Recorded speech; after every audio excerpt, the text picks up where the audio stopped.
बिस्मिल्लाहिर्रहमानिर्रहीम। Chapter 3 lecture 4 जिसके अंदर हमने डिस्कस करना है चार्ज लॉ। चार्ज लॉ ये एक फ्रेंच साइंटिस्ट था जिसका नेम था जे चार्ल्स, और इसने 1787 के अंदर एक रिलेशनशिप पेश किया जिसके अंदर इसने वॉल्यूम और टेम्परेचर को कोरिलेट किया, यानी कि उसके दरमियान ये बताया कि टेम्परेचर और वॉल्यूम का आपस में क्या रिलेशन है। तो इस चीज को डिस्कस करने के लिए हम सबसे पहले इसको डिफाइन करते हैं। तो इसकी डिफाइन के अंदर the volume of given mass of an ideal gas is directly proportional to absolute temperature at constant pressure. तो मतलब इस डिफाइन को अगर हम सिंपलीफाई समझें कि चार्ज लॉ होता क्या है, तो जिसके अंदर वॉल्यूम और टेम्परेचर का डायरेक्ट रिलेशन हो और इसके साथ जो प्रेशर है वो कांस्टेंट क्वांटिटी हो, तो इसको हम कहते हैं चार्ज लॉ। अब क्वेश्चन यहाँ पे एक तो ये है कि डायरेक्ट रिलेशन क्या होता है। डायरेक्ट रिलेशन में ये होगा कि अगर हमारे पास वॉल्यूम इंक्रीज होता है तो टेम्परेचर भी क्या होगा, इंक्रीज होगा, और अगर वॉल्यूम डिक्रीज होता है तो टेम्परेचर भी क्या होगा, डिक्रीज होगा। तो इसका ये मतलब है कि अगर टेम्परेचर इंक्रीज करेंगे तो गैस का जो वॉल्यूम होगा वो भी इंक्रीज होगा। उसके बाद दूसरी चीज यहाँ पे एब्सोल्यूट टेम्परेचर क्या होता है, याद रखें एब्सोल्यूट टेम्परेचर की अगर डिफाइन आपने करनी है तो वो टेम्परेचर जो हम केल्विन में मेजर करते हैं उसको एब्सोल्यूट टेम्परेचर कहते हैं। The temperature measured in kelvin scale is called absolute temperature. तो ये थी इसकी डिफाइन कि जिसके अंदर वॉल्यूम और टेम्परेचर एक दूसरे के डायरेक्टली प्रोपोर्शनल होते हैं, और प्रेशर और नंबर ऑफ मोल्स क्या होते हैं, कांस्टेंट होते हैं। मींस के जो मास ऑफ गैस होगा या नंबर ऑफ मोल गैस के होंगे वो भी कांस्टेंट होंगे, और उसके साथ जो प्रेशर होगा वो भी कांस्टेंट होगा। तो वॉल्यूम और टेम्परेचर का डायरेक्ट रिलेशन होगा। अब मैथमेटिकली इसको देखते हैं कि volume directly proportional to temperature at constant pressure and number of moles. Proportionality constant खत्म करेंगे तो K is a proportionality constant आ जाएगी। तो आप देख रहे हैं कि V is equal to KT, K इधर आके डिवाइड हो जाएगी तो V over T is equal to K।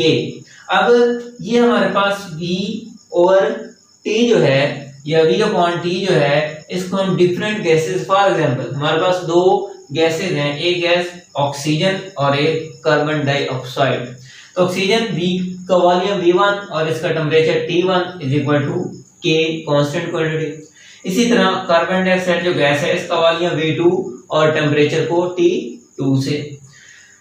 तो जब ये दोनों सेम होंगे तो हम ये लिख सकते हैं V1 over T1, V2 over T2। मतलब ये आगे न्यूमेरिकल के अंदर ये जो हमने इक्वेशन बनाई है ये यूज होगी। चार्ज लॉ के एप्लीकेशन के अंदर ये हम यूज करेंगे कि किस तरह V1 ओवर T1 या V2 ओवर T2। अब ये जो हमारे पास V1 अपॉन T2 या V1 T1 आया है या V2 T2 आया है, इसको हम स्टेटमेंट में मींस के डिफाइन में किस तरह लिख सकते हैं। तो ये देखें, इसको मैंने कहा है कि ये स्टेटमेंट 2 है, यानी कि ये भी इसी की डिफाइन है चार्ज लॉ की, और ये भी। द रेशियो मींस के जब दो चीजें डिवाइड हो रही हो, the ratio of volume to temperature. यहाँ पे आप देख रहे हैं कि वॉल्यूम टू टेम्परेचर के ratio remain constant for same amount of gas, means के N at constant pressure.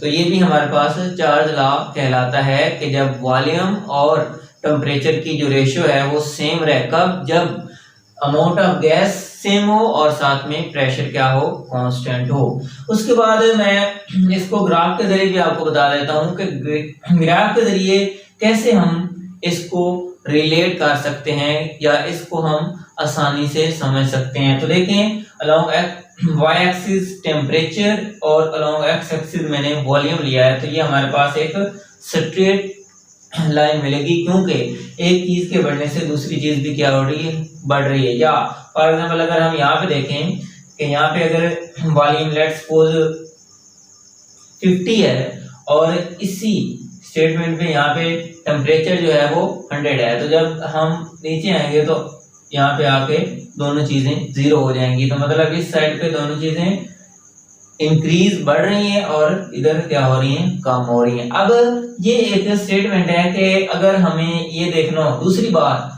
Boyle's law में हमने कहा था सेम टेम्परेचर और जो हमें एक स्ट्रेट लाइन या कर्व मिली थी उसको हमने कहा था आइसोथर्म। यहाँ पे प्रेशर जो है वो सेम है, तो इसको हम क्या कहेंगे, इसको हम कहेंगे isobar. Bar means same pressure. और इसमें आपने ये डिसाइड करना है कि ये दोनों में कौन सी स्टेटमेंट ठीक है। प्रेशर P3 यानी कि ये ज्यादा है या P3 ये कम है। तो इसके लिए आपके पास ये general gas Pn PV nRT, n अगर 1 हो तो P R प्रोपोर्शनैलिटी कांस्टेंट है, PV directly proportional to T। यहाँ दोनों में से किसी एक को हम कांस्टेंट ले लेते हैं। फॉर एग्जांपल वॉल्यूम जो है वो कांस्टेंट हो तो P डायरेक्टली T आ जाएगा। अब यहाँ पे हमने वॉल्यूम को कांस्टेंट लिया, तो फॉर एग्जांपल यहाँ पे कोई एक लाइन ये देखें वॉल्यूम कांस्टेंट कर दिया, ठीक है, कोई भी एक। तो अब आपने देखना है कि यहाँ पे ये टेम्परेचर और ये टेम्परेचर, तो जिसका टेम्परेचर ज्यादा होगा उस कर्व का प्रेशर भी क्या होगा, ज्यादा होगा, क्योंकि प्रेशर और टेम्परेचर क्या है, डायरेक्टली हैं, एक दूसरे के डायरेक्ट रिलेशन में है। तो लिहाजा यहाँ से हमें आइडिया हो जाएगा कि P3 जो है वो ग्रेटर है as compare to P2 as compare to P1। तो ये ग्राफ आपने कर लेना है जिससे आपको ये आइडिया हो जाएगा कि किस तरह प्रेशर कांस्टेंट हो या प्रेशर अगर एक हो तो वॉल्यूम और टेम्परेचर का ग्राफ क्या था। इसके बाद experimental verification of Charles law. अब ये हमारे पास एक सिलेंडर है, इसके अंदर गैस फिल की है, प्रेशर जो है कांस्टेंट है और इसका जो वॉल्यूम है 10 सेंटीमीटर क्यूब है और इस टेम्परेचर 5 सेल्सियस, ठीक है। अब ये आपने इसको हीट नहीं किया, जस्ट ये हीट के बगैर इसका ये वॉल्यूम और ये टेम्परेचर है और इसके ऊपर ये जो पिस्टन लगा है ये मूवेबल होना चाहिए, ताकि अगर इसको हीट करेंगे तो इसका अगर वॉल्यूम इंक्रीज हो रहा है तो इसका आइडिया ये हमें पता चल सके इसका वॉल्यूम इंक्रीज कितना हुआ है। यहाँ पे हमने इसको हीट किया, प्रेशर कांस्टेंट है, लेकिन जब हमने हीट किया तो हीट करने से गैस का वॉल्यूम क्या होता है, इंक्रीज होता है। तो जब हीट किया तो इसका वॉल्यूम क्या हुआ, इंक्रीज हुआ। तो ये हमारे पास P2 जो है वो 20 सेंटीमीटर क्यूब हो गया और जो T2 है वो 10 मींस के टेम्परेचर को इंक्रीज किया। अब ये जो वैल्यू है इनको पुट करके देखते हैं कि चार्ज लॉ जो है वो प्रूव है या नहीं। तो यहाँ पे देखें V1 ओवर T, इसी तरह V2 ओवर T2। तो ये जो वैल्यू जस्ट मैंने सपोज की हैं ताकि आपको समझ आ जाए कि किस तरह ये V1 T1 V2 over T2। तो ये देखें 10 T2 और ये T 20 और 10 ये भी 2। तो मतलब हमारा मकसद ये था कि ये जो दोनों वैल्यू हैं ये कांस्टेंट है, मींस कि ये कांस्टेंट क्वांटिटी है, ये बताना था। आप इसके अलावा भी कोई भी वैल्यू सेल्सियस में ले सकते हैं, केल्विन में ले सकते हैं। आगे जाके जब हमने इसको डेरिवेशन इसकी करनी है तो उसमें मैं बताऊंगा आपको कि केल्विन में लेंगे तो क्या होगा या हम सेल्सियस में लेंगे तो क्या वैल्यू आएगी। तो ये था all about Charles law. Charles law की डिफाइन हमने की, एक ये स्टेटमेंट थी और एक ये स्टेटमेंट 1 थी जिसमें आपने डायरेक्ट रिलेशन बताया और इसमें आपने रेशियो की मदद से इसको डिफाइन किया और उसके बाद इसका ग्राफ और साथ में इसकी एक्सपेरिमेंट के किस तरह जब हम हीट करेंगे तो इसका वॉल्यूम भी क्या हो जाता है, इंक्रीज हो जाता है और टेम्परेचर भी क्या हो जाता है, चेंज हो जाता है, लेकिन ओवरऑल जो वैल्यू है वो कांस्टेंट है।